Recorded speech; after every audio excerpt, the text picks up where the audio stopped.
Them potholes gotta go, and what the hell happened at Heathrow? In an interview with the transport secretary, apparently Labor's pledging $1.6 billion to fix the pothole problem. But then came the obvious question from the viewers of the show. Why don't road tax pay for that? Well, the transport secretary said, well, we need to commensurate more to it. In other words, sort of commit a large amount of money to it. And she also said that basically that the previous administration didn't pledge enough money and we're spending way more money, like a lot more. Basically, it's not what she said, I'm paraphrasing. But that didn't answer the question. What they got to do with why the road tax isn't covering it. Then she used the word I love. I had to look this word up. This is what she said, right? She says, as government officials, we don't hypothecate any funds to anything. We just have a bunch of meetings about it and then decide what we're going to spend the money on. I had to look up hypothecate. And basically what a hypothecate means is to pledge a certain amount of money to something. So she literally said, we don't pledge money to it, but we mess around and have a bunch of conversations about it and then pledge money to something. So they do pledge money to something. They just didn't decide to pledge money to the potholes. It would have made more sense if she said, look, we had some money, but we just didn't think potholes was that big of a deal, so we didn't spend enough money on it. That would have been more acceptable. But apparently estimates say you'll need more than 1.6 million to fix all these potholes. They're talking about you need about 17 billion. Did I say 1.6 million? 1.6 billion. They said you need more like 17 billion to sort out all the pothole problems. And she said with 1.6 billion, we'll get some of them done.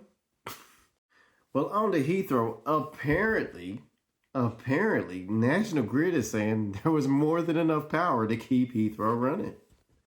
So obviously, the transport secretary was asked this question. Boy, was that the most long-winded response I've ever heard from a politician.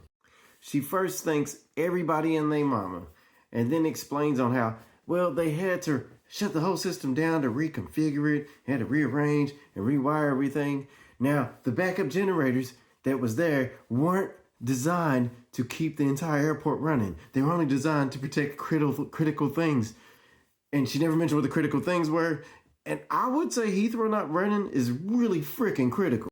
So you actually did get an admission that the backup generators weren't designed to back up the airport. So they didn't have one. And she also ended it with saying, well, this is typical for an airport that size. Not good enough. And then they go, wait a minute, that's actually not the case. They actually highlighted the fact that there were two other substations that could have powered Heathrow. However, the real issue wasn't that they couldn't power Heathrow, it's just they didn't have the ability to power Heathrow, or they couldn't do it quick enough by connecting to those other substations. Now, this is where it gets crazy. The boss of Heathrow, at midnight, apparently deputized the decision-making to deal with the fire and the power outage and went to bed. I'm not making this up. The boss of Heathrow slept while a substation was in flames and people could... I just don't know what to say. I'm lost for words. I really am. Wow. So what probably really happened was, because he left a deputy to deal with it, that basically the decision making was made in a panic state. So they didn't make the best decision on how to deal with the power outage.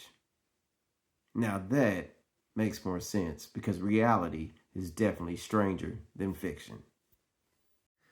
I'll holler at y'all. Take care. God bless and good night.